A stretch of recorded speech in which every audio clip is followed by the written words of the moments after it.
welcome to the first episode of Ed's YouTube channel. This is a special one, as you'll see in a few minutes, but before we go any further, I'm going to play Recuerdos de Alhambra by Francisco Tárrega.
Bravo! And the whole reason for this, ladies and gentlemen, whoever might be watching, is that I wanted to play that piece for one of the most amazing people I've ever met in my life. His name is George Scalco, and George is here with us today.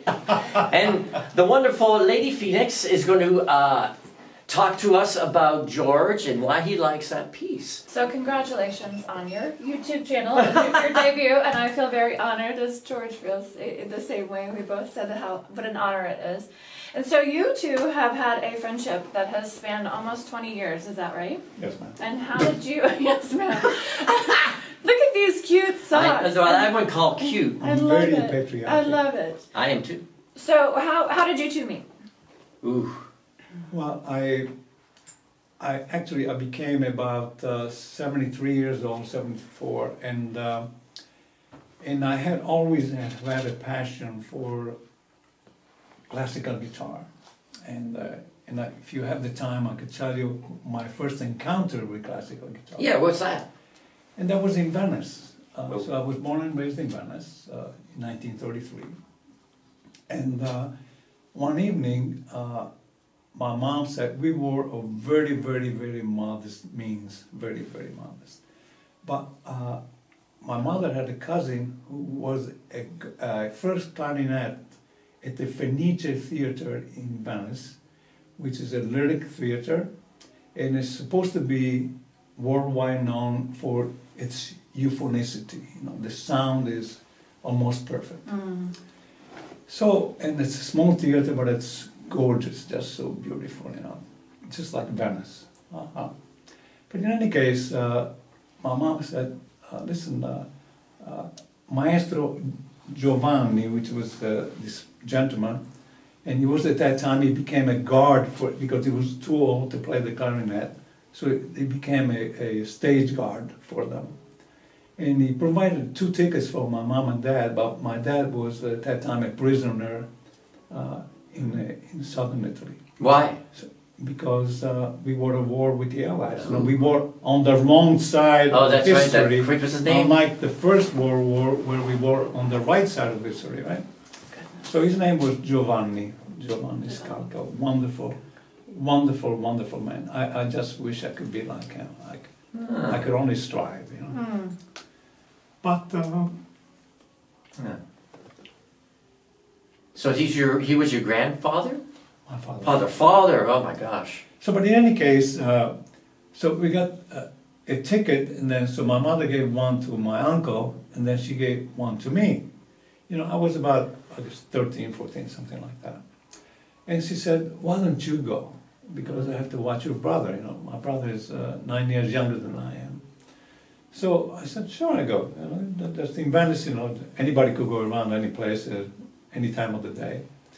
So I went to the Venice and got a nice seat. I think it was about 10 rows in from the stage. And so I sat down there. I didn't know what we were going to see, you know, just I was by myself. And so I sat down there and I see, you know, open up the stage and guys being introduced. I forgot what the name was. But he came out and he was sort of boldish, sort of a little chubby, stocky, I would say. Let me say stocky. That's Big bone, big bone. That's a stocky man. And he had a beautiful suit on, black suit, with a white handkerchief on the left-hand side, hanging out. And he came out and he had a guitar in his hand. And he sat down, you know, he's got handkerchief and he was going like this. He sat down, then he put a little stand down and so it took him a little while to really get Situated. Yeah. So, and then he started playing, and I said, classical guitar. I was a kid, but he started playing, and he played Recuerdo. And is that what you just played? He played this piece? He did. Oh my gosh. So this is the first time you Yes. had ever heard that piece. So, and I shut my eyes. Felt overwhelmed with It was so emotion. emotional. Oh my goodness. See, I never even heard this story. And he was just great. So then in the intermezzo he said, Andres Govia. Ah, my And I goodness. said, who in the world is this? You know, just I never heard of him, never seen him. So, but in any case, so Holy after smokes. the halftime, another fellow comes out with a cello. No. Really? Yes. I kind of probably know who it is. So, Go ahead. why don't you guess? Pablo Casals. My goodness. And of course I didn't know, and they start playing together. Oh, no way. And I just, oh yeah. You saw Pablo Casals and Andres At the Govia. same time. Oh my It was God. right after so that was my first encounter with classical guitar, and So when you're I hearing fell in love with Ed it. play that kind of a piece, it conjures up a lot of nostalgia for you. Oh yeah, yeah. Because being in Venice where I was born, and right after the war, so we were the first time we were at peace in ever since I was born, and so it was I would say magnificent. That's pretty amazing because it's pretty hard to top that. I mean, Pablo Casals, I mean, you may not know, was the best. He was the, like, Yo-Yo Ma is Yes. cellist. He, like that, like he was super famous cellist. He was the, I bet you Yo-Yo Ma, and so he's got both the best Both. classical and the same kind. And you had no idea, how old were you? And he was, you 13, were 13, of humble means, so to go to and have this experience had to be just worldly. It was so unusual because, as I said, luckily my mom's cousin was a guard in the Venice theater, and Okay. he provided the tickets Okay. to our family, and I said my father was born in Dalmatia, and in a small island in the middle of the Adriatic, where there were only 1,000 inhabitants there, and he was really of extremely modest means, because there were only maybe 500 sheep on the island, and most of the men were mercantile sailors, and that's what my father became when he was Okay. 13. Wow. But I became one when I was 15, so he taught me.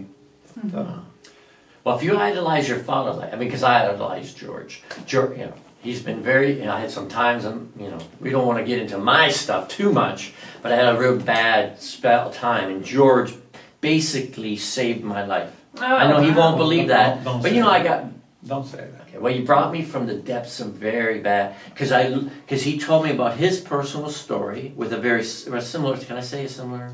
Yeah, similar situation, and seeing him and what, And I just said, he man. was able to pull through, and I just used his, like, he was like role model. I know he doesn't like to hear this, but he was like, I was depressed. It was the first time in my life I was like, because of a girl, no offense. none taken. I think. She was really a woman. Or a lady. Woman? A woman. Okay. She was a real woman. So you were down, and In the I was big time It was a bad time for you. And, Yeah, I was a mess. And you heard what he had He been told through me and about us. persevered through, Yeah. and I want to know about love because you're married. Yours wasn't from love. 67 years. Oh my gosh. Oh, okay. My wife is a very, very, very patient woman. What are the ingredients of a long-lasting marriage? For me, it's a great wife. Aw. Marie is just wonderful. Wonderful. Wow. And I talked to her a little bit in the car. He was driving around yesterday when I called him.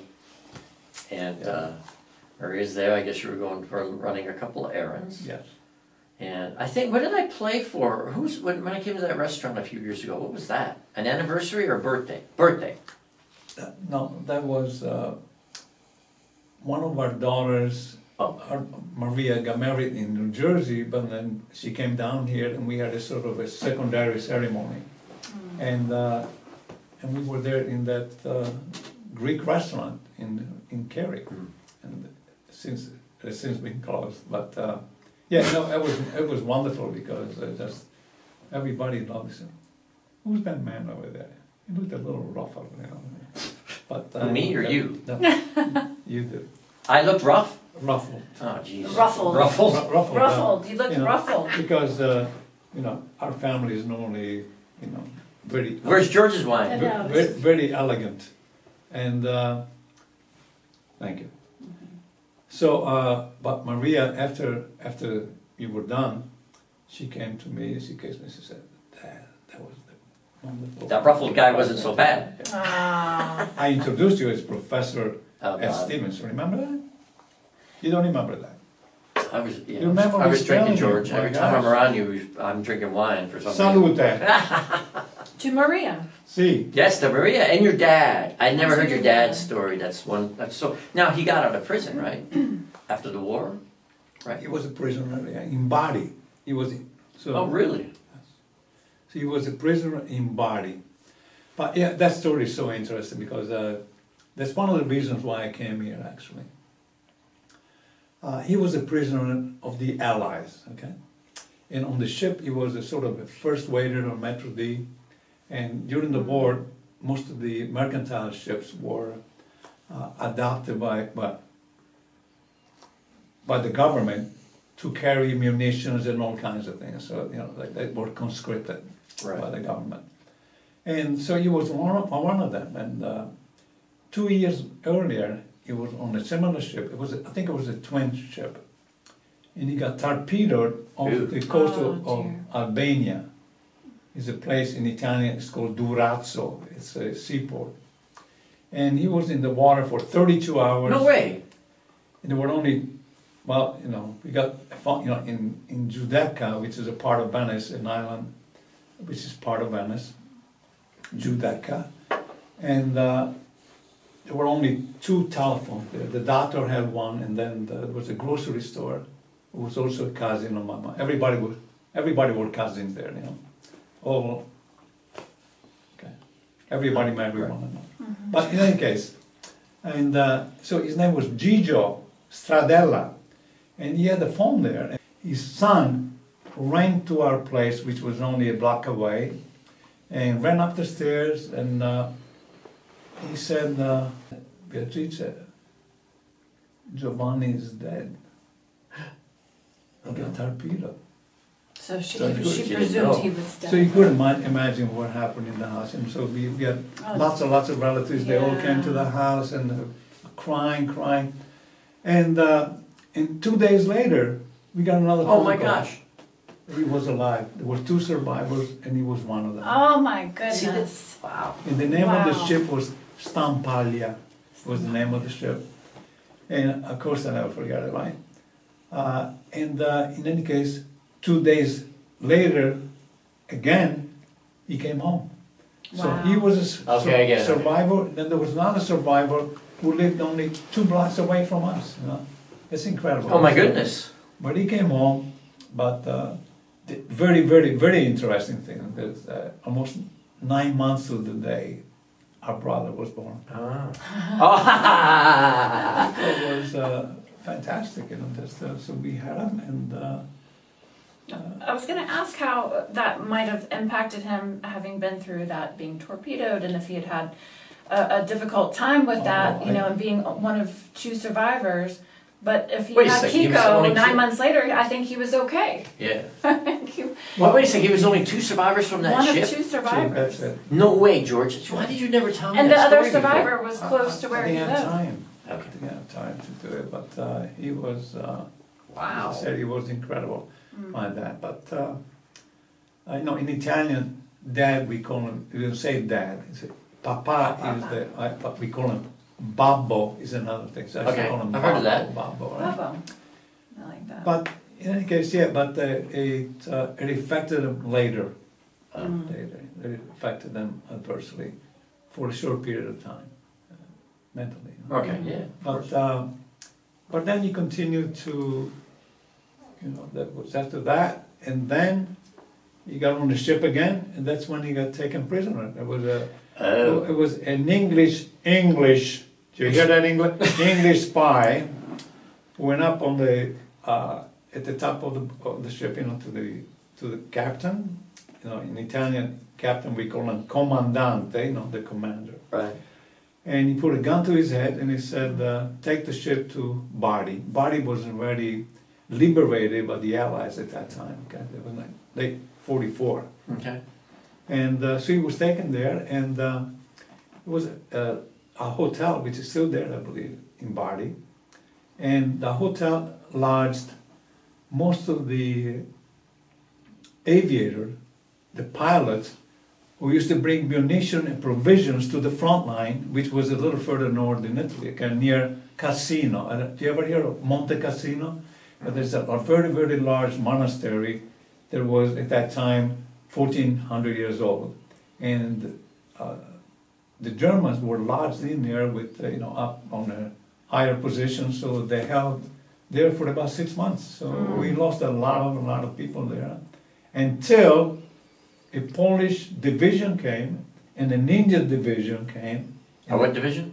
Indian, from India. Okay, Indian, okay. And remember, the Allies were made Yeah, up yeah. of all types, probably about 80 nations or so. And they finally conquered Monte Cassino. Hmm. But in any case, so he was there for almost a year, and then he came home. The transport system was decimated, and so trains weren't running, buses weren't running, and he thumbed it up all the way and walked, so it took him 2 weeks to come home, because Puglia is on the other end of Italy almost. Mm. And he came home, and I'll never forget when we got out of Venice because they started bombing Venice. And Venice is very fragile. If you get a large bomb, you could probably break all of the windows in Venice. But it was bombed a few times, so my father said, we're going to get my family out of there. So we went only about 27 kilometers out of Venice, near Treviso, a town named Treviso. By the way, you should go there. It's a beautiful, beautiful little city. Mm.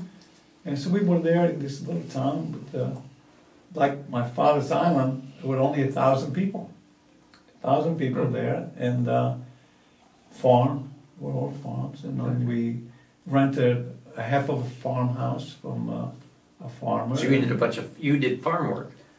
Well, at that time, I was, I guess, not quite 10 years old, so I was in the 4th grade, the beginning of the 4th grade, and there was only one school there, and so I went to school. And by the way, in the wintertime, we had to take a piece of wood to keep the school warm. So everybody Everybody contributed. if you didn't take the wood, You didn't get You were out. learned. To the back No of learning for you. classrooms. Cool. but it was. But I learned. I tell you, I learned so much in those few years that we were there. But in Venice, there are no cars, there are no bicycles. There's gondola and vaporetto, and by foot. So everything stops before you get to Venice. So in any case, there, I saw very few animals before then. So there, my God, there were cows and bulls and horses, and I learned a lot about the trees. I learned the farmer there told me, see this leaf, this is an oak, that's a walnut tree. So even now, and the bark of the tree, so, I look at the bark of the tree, I know what tree that is, just because I learned it there at that time, okay? So I learned a lot there, and what we went through there was worse than staying back in Venice, because they started bombing that little town. There was a railroad track going through, and all of the provisions for the militaries to go through there, the arms and munitions and everything. So almost on a daily basis, they used to bomb that little track. And during the night, they used to build it up again. So the next day, the trains go by. So and then there were more ugly things. Things were so ugly, you have no idea. For instance, sometimes they used to drop. At that time, fountain pens were just come in Italy, just come out, from the States. So they used to drop by the plane. They used to drop fountain pens. But if you pick that up, it explodes in your hand. Then it's just ink everywhere. Then. What do you mean they would explode with ink or explode with like? You open the thing, it explodes in your hand. And it would hurt you? As an explosive? Yeah, you lose your hand. As an explosive device? Yeah. That's Oh what it dear. was. So that was war. And- You have to understand, warfare has no limits. You know that, right? So they were using the guise of this exciting new fountain pen that people would be excited about and Yeah, pick it up. and Okay, so wow. the other thing is that then finally, after the little town was named Breganziol. It's a beautiful little town. Now instead of 1,000, there are 23,000 people now. But it's a beautiful little town and with delicious wine. That is a wine that I have to tell you about. It's called Clinton, not Clinton, but Clinton. And it's a beautiful, wonderful, wonderful wine. So every time I go there, I get a few bottles because they're not allowed to sell it because it contains a high, excuse me, my guys, wine. So it contains a high level of, alcohol. not alcohol, but Lead. No. Arsenic. no, it's another chemical that Chromium. Okay. is deleterious to you. I forgot the name of it. But however, whenever I go there, Let me guess, it's a type of chemical that makes you forget. George, she got my it joke. affected me that way. But in any case, that was pregnancy. So, but pregnancy. So then after the 4th grade, I went up to the 5th grade, and I had to go to a different town, which was 5 kilometers away. It was named Mogliano Veneto. And the name of the school was Collegio Salesiano Astori. So the Salesian priests were running the school. They had a church within the grounds, so every morning... What's a Salesian priest? Salesian. What's that mean? Just a town? It's an order of priests that is called Salesian. Like Jesuits or something?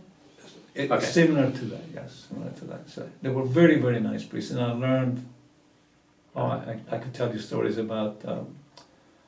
My God! So every morning we used to go to church, but the story is that I started going with they called Filovia, so it was an electrified bus.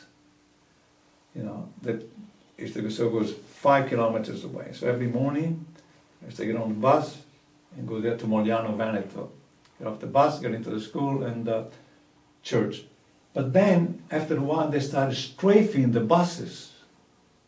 Do you understand what What does I that mean by mean? strafing? Mm-mm. So the Spitfires now, and sometimes P-30s, okay, would strafe the road with, the Spitfires had 3 machine guns on each wing. Okay, so the planes of the Spitfires. Right, it was 7 millimeters, 12, and 20 millimeter machine guns. Oh And dear. they used to strafe the buses, okay?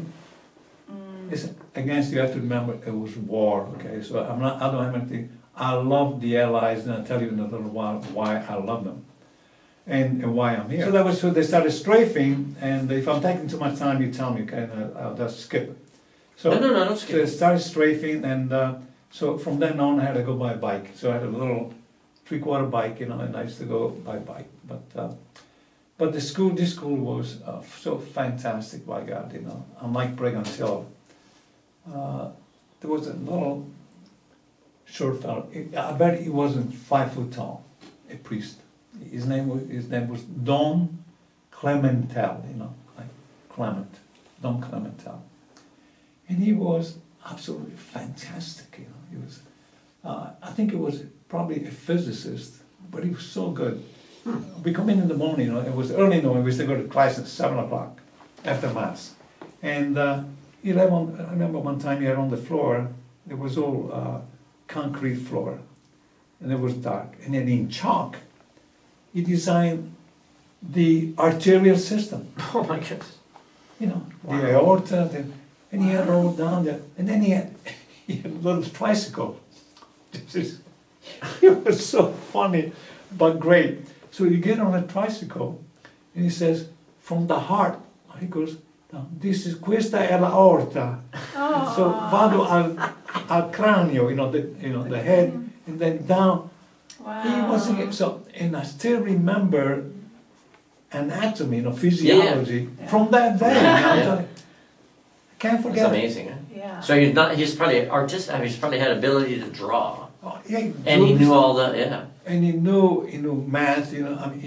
This is now 5th grade, okay, 5th Wow. grade, and so he was fantastic. But he was so good with physiology that when I came here, and I had to take an accelerated course to get through high school, and I took 4 courses that I learned from him, Oh my goodness. and I took here at the high school level, and I You passed passed them all these. Wow. When did you move here?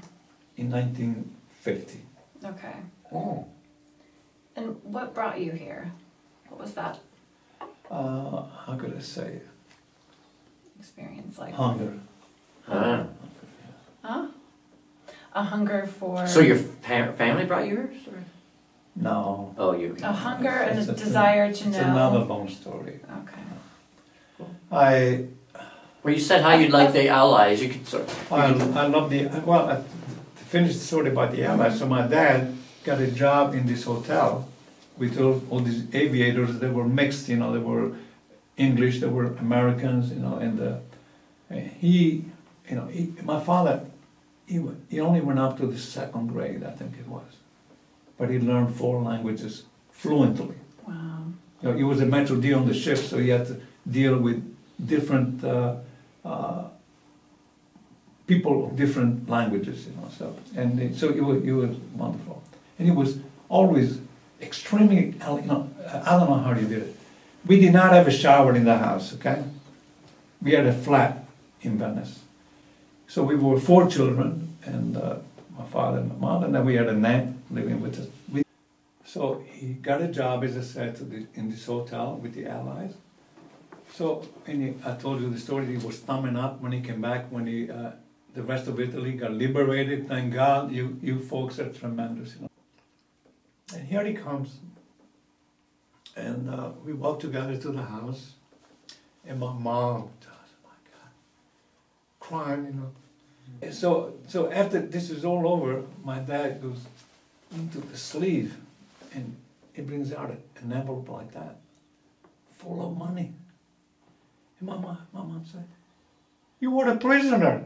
He said, "Nina, you don't understand. The Allies, the Americans, paid me while I was a prisoner."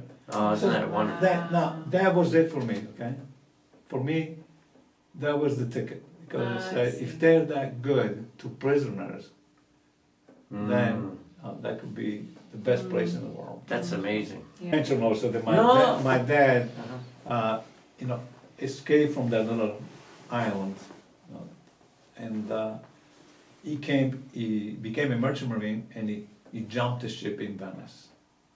Then he met my mom when he was 19 or 20, something like that, and they were great together. But you know, like father, like son. I came here and I jumped the ship. That's how old was he? How long did he live? Oh, he died. My mother died at 47. My dad at 52. Yeah. Oh my goodness.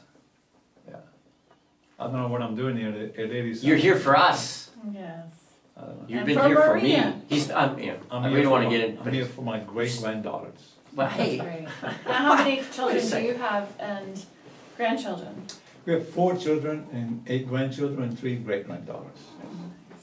And they're all wonderful. I mean, they're all great. And our kids, our daughters especially, you know, what's the time of that? they're so Oh, that's wonderful. wonderful. Yeah. All right, we're going to say goodbye before. Is that camera still hot or no? Is it dead? Let's go. We're going to say goodbye. I mean, so long till next time. How do you say so long? Till the next part 2. Arrivederci. Arrivederci? Oh, I know. hold on. Somebody, the woman outdrank us, George. Lady Phoenix outdrank us. Hold on. Oh, that's good. That's good. Oh, That's good. dear. Okay, thank you so much for Yeah. joining us. And the first episode, the debut episode. Thank you, Randall, Arrivederci. producer, Salute. and Evelyn, Salute. producer, camera, whatever there. Di nuovo, again, grazie mille a tutti. Grazie mille a tutti. Tutti means everything. To everybody. To everybody. See, grazie. All right, I'm going to take us out with a little bit of Recuerdos again. For George. This is so good. How sweet it is! To be loved by.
away, don't harm